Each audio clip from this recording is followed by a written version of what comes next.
Sunny skies once again, and the hot, dry weather means fire risks in some of the areas of the province.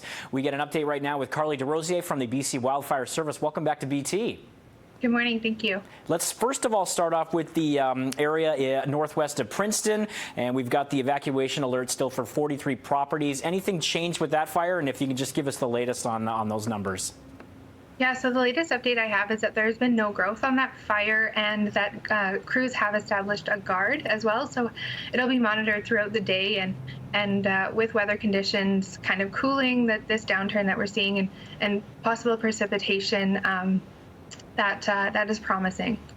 Okay, we're also keeping our eye on the Shuswap Lake region, particularly with the Marble Point fire, which right now is estimated to be about 1 hectare in size. But obviously, these little fires that start out in a relatively small area, you always want to be monitoring and keeping an eye on, because with these conditions in the summer, they can grow so rapidly.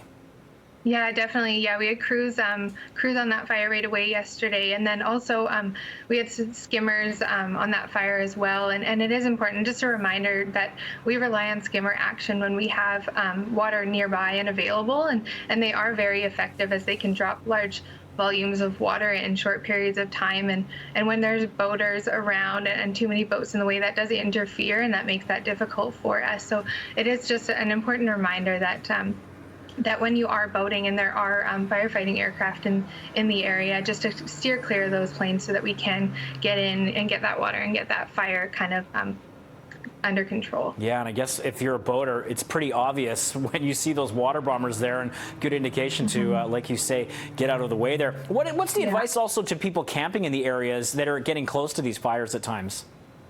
Yeah, just be aware, be cautious, stay up to date on the information. We're putting out information as it becomes available, and we do our best to update the public as soon as the information becomes available to us. So just monitor any information that we're sending out, and the regional districts and municipalities as well, and just be careful and cautious when having a campfire and those kind of things, especially when camping. But yeah, just to stay out of the way of the firefighters and the active fire kind of areas when that's a situation is occurring.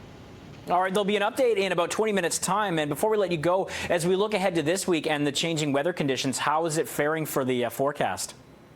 Yeah, so there's the downturn in weather, and the cooler temperatures and higher relative humidity does allow for easier control and containment of fires, and then also less initial spread upon ignition. So that is the forecast is looking good for fire activity, but of course things can change so rapidly, and the fire activity through the rest of the summer will depend heavily on kind of those local weather events, like we saw last weekend, potentially just those specific weather events as well as human activity. So it's just important to be extra cautious, especially in August, when this is typically the busiest month of the fire season. It's and fuels are starting to dry out, and so yeah, just being hyper vigilant now through the rest of the summer. Excellent. Thanks as always for your time, Carly.